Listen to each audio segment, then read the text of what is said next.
Everyone, today we are going to start unit 2 forms of business organization. In this video we will study about forms of business organization. इस video में हम business organisation की different forms की सिर्फ introduction लेंगे।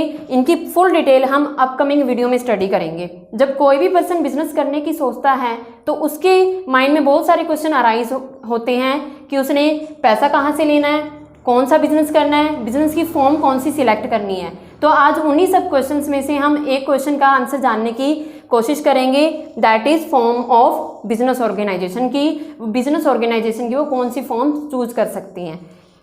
यहाँ पे मैंने बहुत सारी फॉर्म्स लिखी हुई हैं।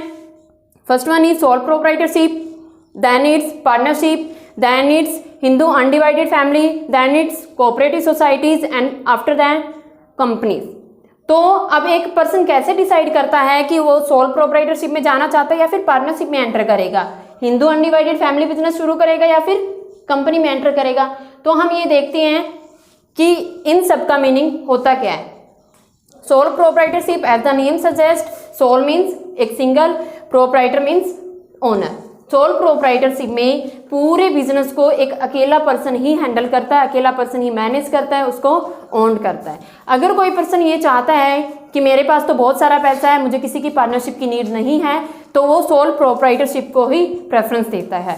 ये सोल प्रोप्राइटरशिप जो होता है वो कुछ स्मॉल बिजनेस के लिए स्टेबल होता है, क्योंकि अगर हमारा बिजनेस हम लार्ज स्केल पे कर रहे हैं तो एक पर्सन के लिए एंटायर बिजनेस को हैंडल करना बहुत मुश्किल हो जाता है। ठीक है, तो जितना भी प्रॉफिट होगा वो भी एक अकेले पर्सन की जेब में जाएगा और जितना भी लॉस होगा वो भी एक सिंगल पर्सन ही बियर करेगा। तो सोल प्रोप्राइटरशिप यही होता है कि जिसमें एक सिंगल पर्सन पूरे बिजनेस को ओन करता है। सपोज दैट कि मैंने कोई शोरूम खोलना है, ठीक है, मेरे पास पैसा भी है, रिसोर्सेज भी बहुत सारे हैं और मुझे किसी की पार्टनरशिप नहीं चाहिए, मुझे अदर पर्सन का इंटरफेयर भी नहीं चाहिए, तो मैं सबसे पहले सोल प्रोप्राइटरशिप को ही प्रेफरेंस दूंगी। Next one is partnership. In the partnership there are minimum 2 or more people run the same business। ठीक है ना, क्योंकि बिकॉज एक अकेला पर्सन खुद का पार्टनर नहीं बन सकता। पार्टनरशिप में 2 या फिर 2 से ज़्यादा मेंबर होने चाहिए। पार्टनरशिप की जो मिनिमम लिमिट है मेंबर्स की वो है 2 और जो मैक्सिमम लिमिट है वो 50 है। ओके, पार्टनरशिप को पार्टनरशिप एक्ट 1932 के अकॉर्डिंग चलाया जाता है। इसका रजिस्ट्रेशन 1932 एक्ट के अकॉर्डिंग होता है। ओके, तो पार्टनरशिप में कम से कम 2 मेंबर और मैक्सिमम 50 मेंबर्स होते हैं। अगर इनमें से कोई एक मेंबर भी किसी डिसीजन के लिए एग्री नहीं करता तो वो डिसीजन कंपनी में या फिर उनकी ऑर्गेनाइजेशन में अप्लाई नहीं किया जा सकता। और जितना भी लॉस होगा, जितना भी प्रॉफिट होगा, वो सभी पार्टनर्स में शेयर किया जाएगा। Next one is Hindu undivided family. Hindu undivided family means कि जिसमें हम अपने ही फैमिली बिजनेस को ज्वाइन करते हैं या फिर अपना ही फैमिली बिजनेस चलाते हैं। हिंदू अनडिवाइडेड फैमिली बिजनेस को लॉ के अकॉर्डिंग, हिंदू लॉ के अकॉर्डिंग रन किया जाता है। इसको पार्टनरशिप एक्ट 1932 के अकॉर्डिंग रन किया जाता है और हिंदू अनडिवाइडेड फैमिली बिजनेस को हिंदू लॉ के अकॉर्डिंग रन किया जाता है। इस फैमिली में, जैसे फैमिली बिजनेस में सभी मेंबर्स अपने अपना पैसा लगाते हैं, बट बिजनेस को रन सिर्फ एक ही मेंबर करता है। ठीक है, उसको हम बोलते हैं कर्ता। उसकी लाइबिलिटी भी अनलिमिटेड होती है और जितना भी मतलब जो भी डिसीजन लिए जाएंगे वो कर्ता के थ्रू ही लिए जाएंगे।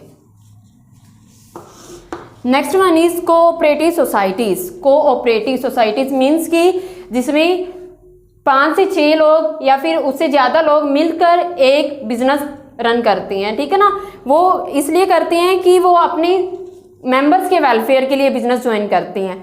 मेंबर्स के वेलफेयर के लिए उसमें प्रोड्यूसर्स इन्वॉल्व होते हैं, नॉट कंज्यूमर्स। कोऑपरेटिव सोसाइटीज़ को 1912 सोसाइटी एक्ट के अकॉर्डिंग रन किया जाता है। और कोऑपरेटिव सोसाइटीज़ में क्या होता है कि विलिंगली पर्सन इस सोसाइटी को ज्वाइन करते हैं। Next one is companies. Companies में क्या होता है, विलिंगली कुछ लोग मिलकर कंपनी एस्टेब्लिश करते हैं, तो इसलिए इसको जॉइंट स्टॉक कंपनी भी कहा जाता है। जो कंपनी के ओनर होते हैं वो शेयर होल्डर्स होते हैं। ठीक है ना, शेयर होल्डर्स कैसे होते हैं, मान लो मैंने एक कंपनी एस्टेब्लिश कर ली, ठीक है, बट मेरे पास कैपिटल है 10 लाख रुपए और मुझे चाहिए 20 लाख रुपए, तो 10 लाख रुपए मैं कैसे लेके आऊंगी अपनी कंपनी में, मैं अपनी कंपनी के शेयर्स इशू कर दूंगी मार्केट में, ठीक है। स्टॉक एक्सचेंज में मैं अपने शेयर इशू कर दूंगी, जहां से लोग मेरी कंपनी के शेयर्स खरीदेंगे। अगर वो मेरी कंपनी के 100 रुपए के भी शेयर खरीदते हैं तो वो मेरी कंपनी में 100 रुपए के लिए ओनर हो जाते हैं, तो उन ओनर को बोलते हैं हम शेयर होल्डर्स, ठीक है। तो शेयर होल्डर्स हो गए, और कंपनी के मैनेजर्स जो हैं वो कंपनी को मैनेज करते हैं। कंपनी को इंडियन कंपनीज एक्ट 2013 के अकॉर्डिंग रन किया जाता है। पहले इसको इंडियन कंपनी एक्ट 1956 के अकॉर्डिंग रन किया जाता था, बट नाउ इसको इंडियन कंपनीज एक्ट 2013 के अकॉर्डिंग रन किया जाता है। अब ये देखिए कि ये सारी एक इंट्रोडक्शन थी सिर्फ कि सोल प्रोप्राइटरशिप क्या होता है, जिसमें एक सिंगल पर्सन एंटायर बिजनेस को रन करता है अगर उसको किसी की भी हेल्प नहीं चाहिए। पार्टनरशिप क्या होता है कि अगर हमारे पास पैसा कम है, रिसोर्सेज कम है, तो हम दूसरों को पार्टनर बना सकते हैं ताकि हमारा लॉस और प्रॉफिट फिर हमें उनके साथ शेयर करना पड़ेगा। हिंदू अनडिवाइडेड फैमिली बिजनेस होता है कि जो हमारा खुद का फैमिली बिजनेस होता है, जिसको हिंदू लॉ के अकॉर्डिंग रन किया जाता है। कोऑपरेटिव सोसाइटी जो विलिंगली कुछ पर्सन्स मिलकर एक सोसाइटी क्रिएट करते हैं, जिसमें प्रोड्यूसर्स इन्वॉल्व होते हैं जो कि रॉ मटेरियल सस्ते दामों में लेके सेल करते हैं आगे फिर कंपनी है। कंपनी एस्टेब्लिश करने के लिए हमें बहुत सारा पैसा भी चाहिए होता है। इसमें हम अपने शेयर्स इशू कर देते हैं, जिससे हमारी कंपनी के बाहर के मेंबर शेयर होल्डर्स बन जाते हैं और वो हमारी कंपनी को फिर रन करते हैं। ये था सिर्फ इसका एक इंट्रोडक्शन। अपकमिंग वीडियोज़ में हम इन सबके फीचर्स, मेरिट्स और लिमिटेशंस डिस्कस करेंगे।